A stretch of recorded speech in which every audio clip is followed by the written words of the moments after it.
पिंजरा पिंजरा रे.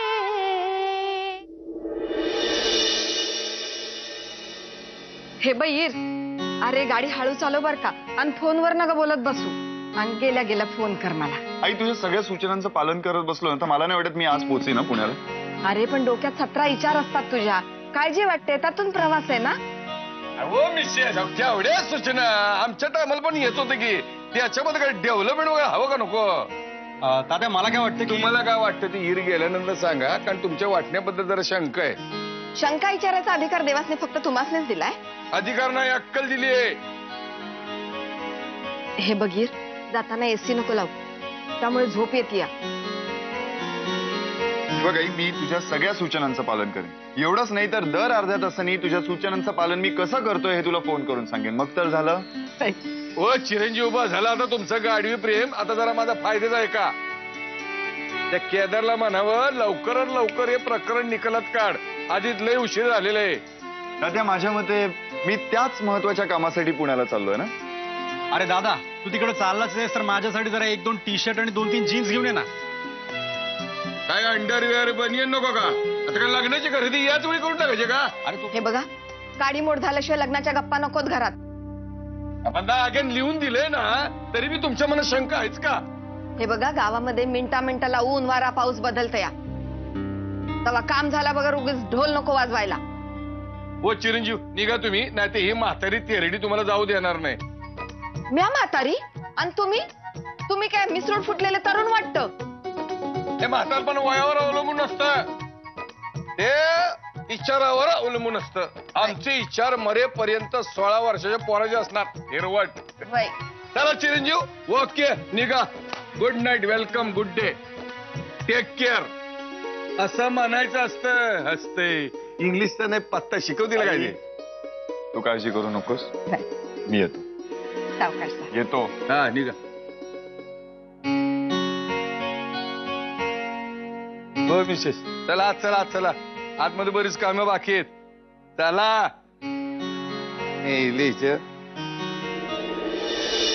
डॉक्टर, काय झालंय मम्माला? 102 ताप आहे. सध्या मी इंजेक्शन दिलेलं आहे, उद्यापर्यंत ताप उतरेल. आता या गोळ्या द्या. बरे, या जेवणानंतर घ्यायच्या ना? हो, 3 दिवसाच्या आहे. सध्या काही दिवस त्यांना उकळलेलं पाणी द्या आणि झोपताना थंड पाण्याच्या पट्ट्या ठेवा डोक्यावर. ठीक आहे, मी या गोष्टींची काळजी घेईन. तुम्ही या. मी उद्या येईनच, पण जर ताप उतरला नाही तर ब्लड टेस्ट करावं लागेल. आणि हो, त्यांच्या घशाला इन्फेक्शन झाले, तेव्हा खाण्यापिण्याची सुद्धा पथ्य पाळावी लागतील. ठीक आहे. हां.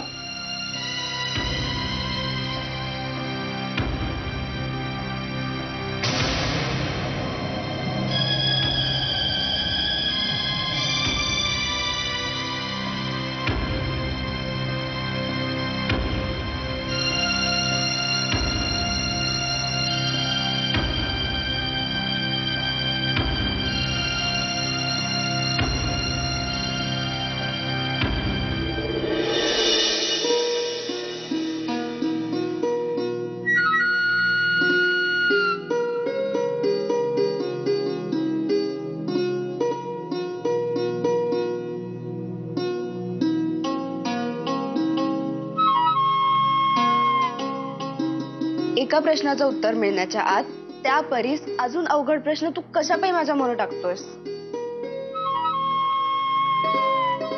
ही अक्कल लहान आहे देवा, मग जरा लहान प्रश्न टाक ना. आता हे अक्कांचं दुखणं काय नवी भानगड आहे? हे बघ, त्या माझ्याशी रोज भांडल्या ना तरी बी चालतील, पर त्यांना चालतं फिरतं कर. त्यांना या आजारातून बाहेर काढ. आनंदी, अगं कुणाला बरं करण्यासाठी साकडं घालतेस देवा पुढे? शालिनी काकू, अक्का आजारी आहेत, अंथरुणाला खेळूनच आहेत त्या. अरे देवा, अगं मग डॉक्टरांना बोलावलं की नाही कोणी? ते समजा झालंय हो. बरं, अशा अचानक आजारी कसे काय पडल्या त्या? मलाही काहीच कळत नाही, कारण आजवर त्या आजारी अशा कधीच पडल्या नव्हत्या ग. त्यामुळे शालिनी काकू तुम्ही त्यांच्या लाडक्या आहात ना, मग तुम्ही जरा त्यांच्या जवळ जाऊन बसा ना. आनंदी अगं, मी त्यांची लाडकी आहे यात काहीच शंका नाही, पण याआधी सुद्धा मी त्यांच्या खोलीत जायला खूप घाबरायचे ग. आणि आता तर यांनी त्यांच्या विरोधात तक्रार दिली, ती माझ्या सांगण्यावरून. त्या माफ करतील मला?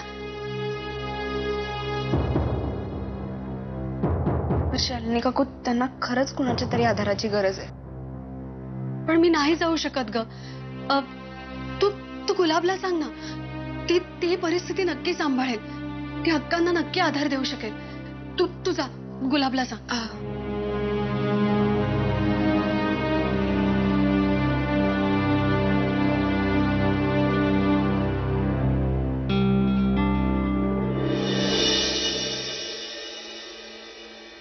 हळू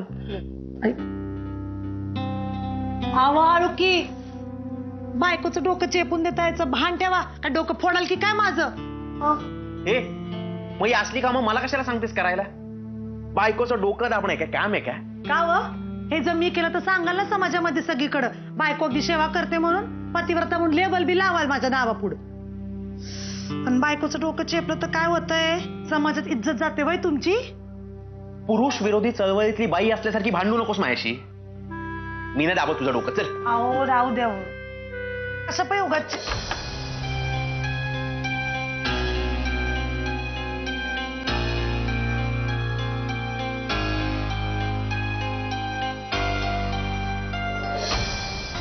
आनंदी, काय झालं? काय झालं का? गुरु काका, त्या अक्का आजारी येतो. अक्का आजारी आहे म्हणे. अगं तिला बघून माणसं आजारी पडतात आणि ही म्हणते अक्का आजारी. नाही, खरंच त्यांना ताप आलाय. अक्काला ताप आलाय? अगं कुठलाही आजार तिच्या आजूबाजूला फिरकत पण नाही, घाबरतात तिला. गुरु काका, मी मस्करी नाही करत आहे, मी पाहिलं त्यांना, ते आजारी आहेत. हे बघ आनंदे, गेले काही दिवस जे काय रामायण चाललंय ना, त्याच्यानंतर त्या अक्काच्या एकाही गोष्टीवर विश्वास ठेवणार नाहीये. आवा असं काय करता? आनंदी म्हणते तसं त्या खरंच आजारी असतील तर असं दुर्लक्ष करून नाही चालणार. बरं ठीक आहे, नाही तुम्ही हा जो काही प्रसंग निर्माण केलाय ना, त्याच्यासाठी मी फार तर फार एखाद्या डॉक्टराला बोलू शकतो. काका ते सकाळच्यालाच येऊन गेले. मग कशाला काळजी करतेयस? त्या अक्कानी त्या डॉक्टरलाही काहीतरी शिकवलं. आणि बघ आनंदे, ती अक्का जर खरंच सिरियस असली असती ना, तर नारायणी आम्हाला बोंबाबोंब करत आली असती इकडे. काका, मला तुमचं हेच पटत नाही. आपले वाद आपल्यापाशी. आता घरात एखादा माणूस जर आजारी असेल तर आपण समजा एकत्र येईल ना ग का? हे बघा, तुम्हाला दोघींना जायचंय ना तर जा. एवढं सगळं झाल्यानंतर मी नाही येणार तिथे. ठीक आहे. गुलाबताई, तू जातेस अक्कांकडं? म्हणजे बघ ना, त्यांना काही हवंय न काय. आनंदी, तू म्हणतेस ती माणुसकीच्या नात्याने बरोबर आहे, असं व्हायच पाहिजे. पण ही माणसं पण बरी नाहीत ग. आपण जायचो अगदी थोड्या मोठ्या मनानं काहीतरी करायला, पण ह्यांच्या मनात काय कट कारस्थान असेल आपल्याला नाही ठाव. ठीक आहे.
आता काय झालं? या घरात समधी माणसं एकमेकांशी रक्ताच्या नात्याने जुडलेली आहेत, पण कुणाला कोणाची पडलेलीच नाहीये. काय झालंय काय? आणि कोणाबद्दल बोलतेस तू? अक्कांबद्दल बोलतेय मी. एवढ्या आजारी आहेत त्या, पण त्यांच्याकडे कुणी बघत बी नाहीये, खोलीत बी जात नाहीये त्यांच्या. समजांना कसं ठाव होणार की त्या आजारी आहेत ते? आनंदे, मला एक सांग, त्या आजारी आहेत ना, मग आपल्याला काय करायचंय? प्रत्येक जण असंच बोलतोय. बोलणारच. कोण कशाला जाईल त्या अक्कांच्या गुहेत मारायला? पंढऱ्या, मला आता एवढंच ठाव आहेत की ते आजारी आहेत, आणि आजारी माणसाचं आजारपण काय औषधांनी बरं होत नाही. जवळच्या माणसांनी विचारपूस केली ना तरच बरं होतं. मग काय आता तू विचारपूस करायलाच जाणारस का काय त्यांची?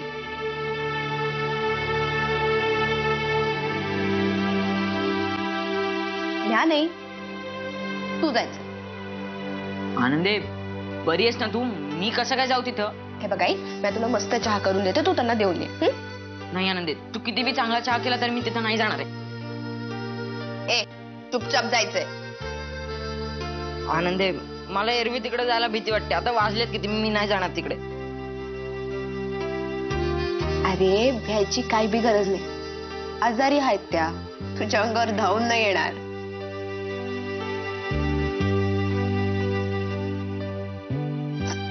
पंढऱ्या, जा ना.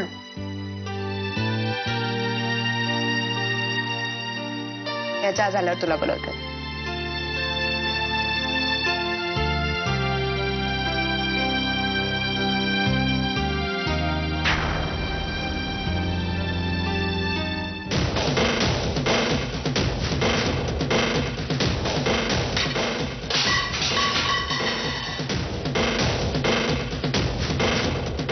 पिंजरा पिंजरा रे पिंजरा पिंजरा रे.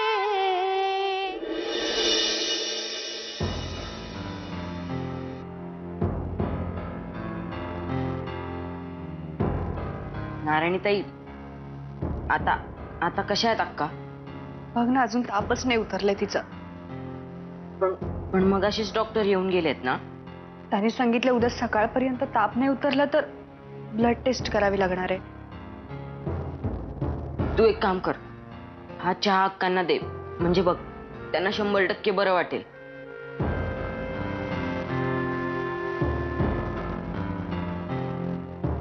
मम्मा, मम्मा उठ, चहा घे. तू काहीच खाल्लेलं नाहीयेस. मला काही नकोय. आणि ते अक्कांना इंजेक्शन दिलंय ना डॉक्टरांनी, मग त्यांना थोडा वेळ झोपू दे. हा? अरे, पण तिने काहीच खाल्लेलं नाहीये, मग गोळ्या कशा देणार? हेच आनंदी पण म्हणत होती. म्हणून तर तिने हे सगळं अक्कांसाठी पाठवलंय ना.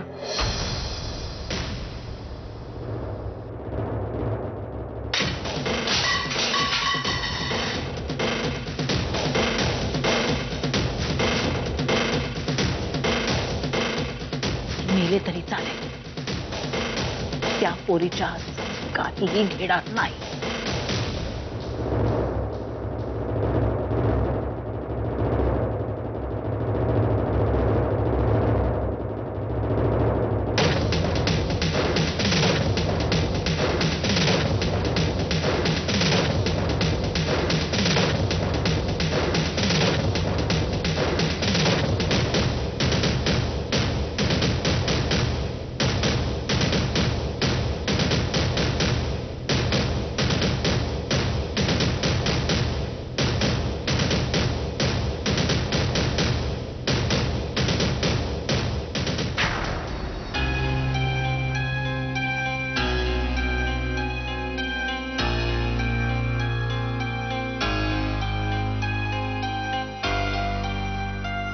काही वेळ कशा बाई लागतो याला?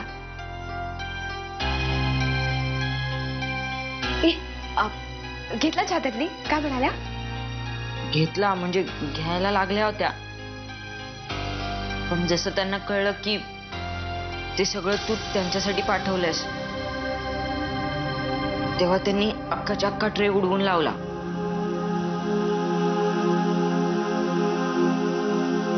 काय? अशा वागल्या त्या? नशीब तू घेऊन गेली नव्हतीस म्हणून तो ट्रे, नाही तर आता त्या ट्रेच्या जागेवर तू असतीस. आनंदे, मला एक कळत नाहीये, तू एवढं चांगलं का वागतेस त्यांच्याशी? जाऊ दे ना पंढऱ्या. हे बघ, माणसं आपल्याशी किती बी वाईट वागली ना तरी आपण चांगलंच वागायचं असतं, असं सुंदर मला नेहमी सांगायचा. तुला ठाव आहे, तुम्हाला एक गोष्ट मी सांगायचा, ती ऐक ना. हा, पण गोष्ट चालू करण्या अगोदर नुसतीच ऐकायची नाही, त्याचा प्रभाव तुझ्या वागण्यात आणि तुझ्या बोलण्यात दिसला पाहिजे. हा चालेल मला. एक साधू होता, तो एकदा नदीच्या किनाऱ्याने चालला होता. तिथनं जात असताना त्याला दिसलं की एक विंचू पाण्यात बुडत होता. तर त्या साधूने त्या विंचाला हातावर घेतलं आणि हातावर घेतल्यावर त्या विंचाने त्याला डंख मारला. साधूनी हात झटकला, तो खाली पडला. परत त्याला वाचवायचा म्हणून साधूनी परत त्याला हातावर घेतला. परत त्या विंचाने डंख मारला, परत खाली पडला, परत हातावर घेतला, परत डंख मारला. असं बराच वेळ झाला. मग काय होतं? मग तिकडची सगळी लोक होती ना, त्यांनी साधूला विचारलं, अरे तो विंचू तुला इतक्या वेळा डंख मारतोय, तू कशा पायी त्याला वाचवतोयस? मग तो साधू काय म्हणाला ठाव आहे?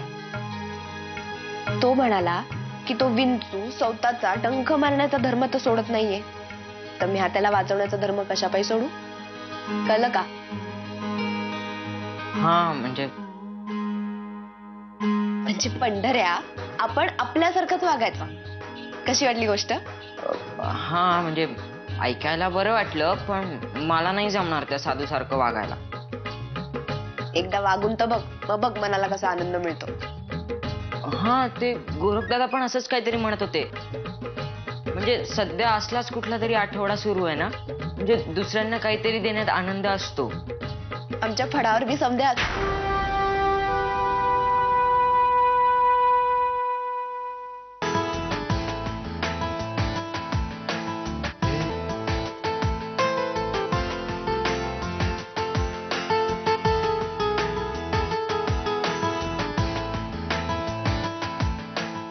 पिंजरा पिंजरा रे पिंजरा पिंजरा रे. फडाच्या आठवणीनं डोळ्यात पाणी आलं ना.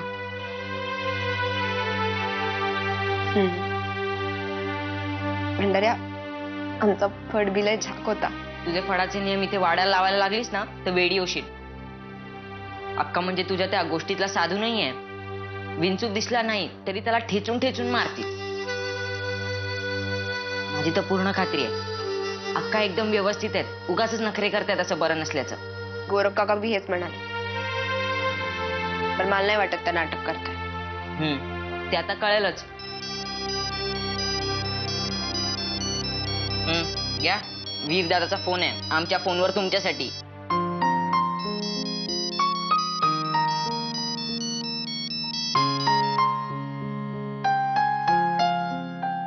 बोला. आनंदी, हे बघ, उद्या दुपारपर्यंत मी घरी पोहोचेन, तेव्हा तू मला घरी हवीस. कशापायी? का म्हणून काय विचारतेस? मी म्हटलं तुम्हाला घरी हवीस की घरी हवीस?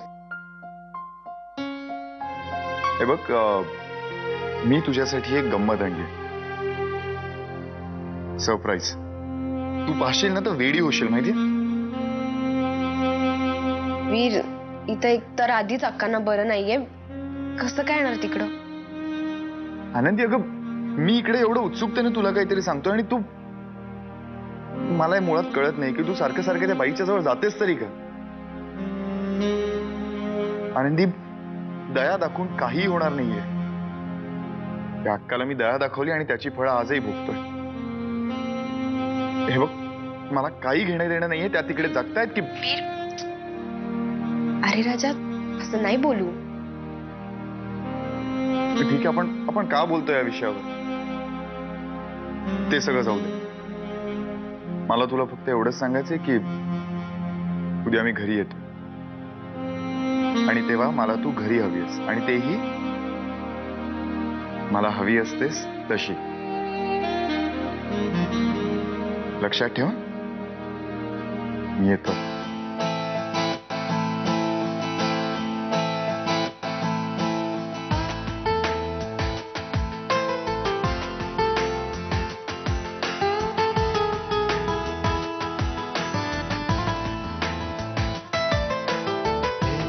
कुठे गेला वीर दादा? पुण्याला गेलाय, येणार आहे उद्या. झोपा आता.